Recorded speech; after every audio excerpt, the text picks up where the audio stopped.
good morning to you. Casting off the gloom and promising to build a new Britain. Why the change in tone?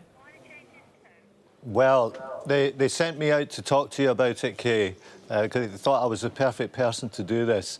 The point that the Prime Minister will be making today, in what's a really big moment, a really big historic moment, the first speech from a Labour Prime Minister to a Labour conference for 15 years, is that we have inherited a tough financial situation, but if we can stabilise that, then the prospects for the country are really good. The prospects for investing in the country, getting the economy moving, for turning around the public services, getting rebuilding going, whether that's on housing or infrastructure or energy or other big things. This is the prize that awaits us if we can get through this period and deal with some of the things that we've inherited from the last government. That's the essential message at the heart of the Prime Minister's speech today, and I'm really looking forward to hearing it because I've been coming to these conferences for so many years and far too many of them have been in opposition.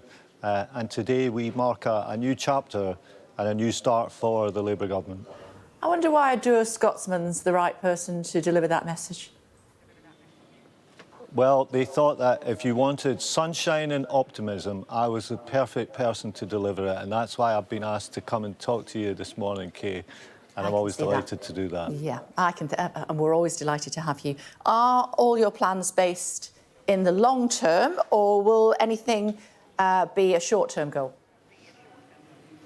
Well, we've started on a number of these things already. We've lifted the ban on onshore wind. We've introduced legislation on railways and buses.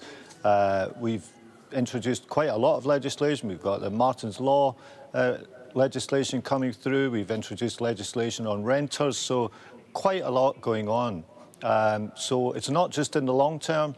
It's things that we're doing right now. Let's talk about the numbers. You claim a tax avoidance clampdown could raise £5 billion, VAT on private schools, £1.5 billion, getting rid of the non-dom status, about £2.6 billion over the next Parliament, according to the Chancellor. And I believe you also received £2.6 billion from a windfall tax on oil and gas. Even when you add all of those up, it doesn't reach that £22 billion black hole that you keep telling us about. So is it going to be tax cuts or is it going to be cutting spending? Tax increases, I should say, or cutting spending? Well, look, I don't write the budget. The Chancellor has the difficult job of doing that. She set out some of her approach in a fantastic speech yesterday, and she made the same point in that speech that the Prime Minister will make today, is that we've got to stabilise those public finances, and that when we do that, that's the platform for growing the economy, for investing in the country in the future. So there's a budget coming in about a month's time. She'll set it all out when she does that. And the numbers do move around a little bit because they partly are dependent on the projections of how the economy will grow over the next few years. That comes from the Office of Budget Responsibility. So you don't know the exact numbers today, but on Budget Day they'll be revealed and then we'll know exactly where we stand, and it will be a good platform for the future of the country. That's what she said yesterday in her speech, and that's what the Prime Minister will say today. I'm sure she lets her little ray of sunshine look at her homework, but there we go. Stabilising public finances, what you said there, so we'll bear that in mind. To that end, reports today suggesting that the Chancellor is considering cuts to the welfare budget. Surely not. Well, she won't start from that point of view, but she will start from saying that there are too many people on long-term sickness benefits. What can we do to get people back into work? And there is some fraud in the system too, which we're going to act on. It's really important that if money is spent on benefits, it goes to those who are genuinely in need of it, and where there's fraud in the system, that we try to root that out. So that's two things that we do want to do, to get people back to work and to make sure that money spent in this system goes to those who are genuinely in need of it. Including pensioners, and you are still sticking to nicking money off pensioners. When are you going to admit that that policy is a mistake? Well, look, it's not a decision we wanted to take, but we found a very difficult situation when we came into office. And it's really important to remember that the triple lock will remain for the duration of the Parliament. That protects the value of the basic state pension. In fact, it makes sure it increases. So that will go up this year, next year, the year after that. That will protect the value of the basic state pension. Don't take money off pensioners. It's a bad look for your party.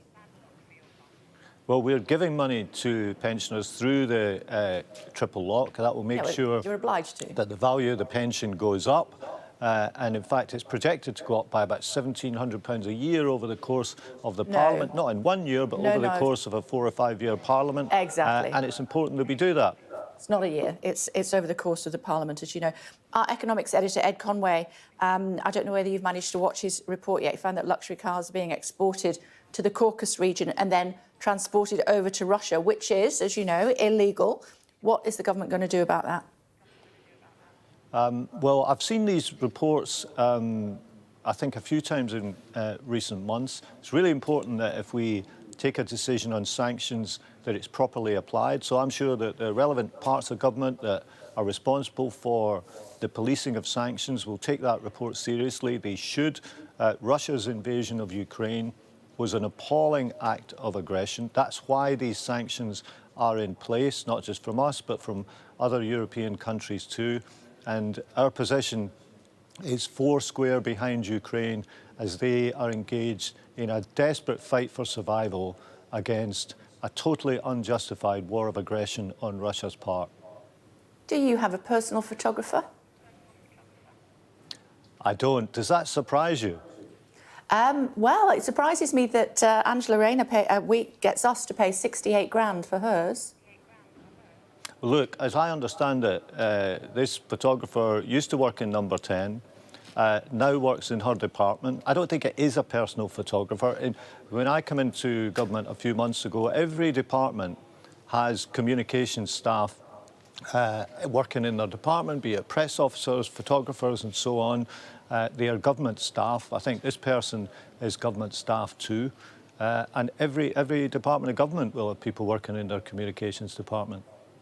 But you can appreciate, I'm sure, the optics of paying somebody £68,000 to take photographs of Angela Rayner when you're taking money off pensioners is just not a good look for a socialist party. I don't think that's his sole job.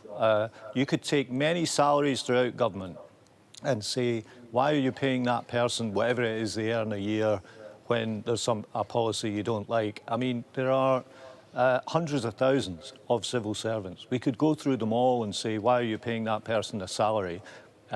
Every government department has a communications department. These are press officers, photographers, sometimes they're people filming things, they're producing material. There's nothing new about this. Government departments have had communications, parts of them for many years, and I'm sure, you know, it's happened under governments of both colours that they have communications departments. How relieved are you that you don't have to come out on the morning round and try to defend freebies anymore? Well, I'm always happy to come on the morning round. I've been on your programme, your show, many times in the past. I hope to be on it again in the future. This is part of the job, is to come out and speak on behalf of the party. I'm happy to do it. Yeah, but you know exactly what I'm talking about. We're talking about people getting free clobber and how appropriate that was. I know that most of those involved are now saying they won't do it in future. That tends to suggest they shouldn't have done it in the past. Well, look, what I think has happened here is you're in the run-up to an election. You're going to be in the public eye for 6 weeks or more, night and day. And, you know, Wahid Ali's been a generous supporter of the Labour Party for many years. I've known him for many years. He doesn't want anything. He's supported the party in many ways. Free pass to Downing Street. And he's agreed to help out the Prime Minister. He got a free pass to Downing Street, access all areas. What's your question about that? Well, does it pass the sniff test that he gives free clothes to the Prime Minister and the Prime Minister's wife and Angela Rayner, I believe, and the now Chancellor, and he gets a free pass to Downing Street? That is a reasonable question. Well, his pass... Well, if you're asking me about the pass, I mean, he may have been in there for a few meetings at the start of the government, and that's why he was given a pass. He doesn't have it anymore. He might have needed it for a few weeks. It's not something he possesses anymore. It happened around about the turnover or the change of time. You know, it's nothing to do with his donations to the Prime Minister. He is a good supporter of the Labour Party. He has been for many years. I feel sad that he's, you know, been subject to criticism for this, because this is not somebody who wants anything in return. He is simply a Labour Party supporter. OK, I wonder why the Prime Minister's popularity is in the toilet already. It's nothing to do with all of this sleazy stuff. Look, I don't think it is sleazy stuff, and I think there's a false equivalence sometimes drawn between some of this and some of the things we've seen about billions of pounds lost in COVID contracts, or lockdown rules being cast aside in the most shocking way. This was somebody trying to help out the Prime Minister in the run-up to the election campaign. It was all properly declared, so people know about it. That's why you and I are talking about it in the first place. Eventually properly declared. But now we're in government. The page has been turned, and we go on from here.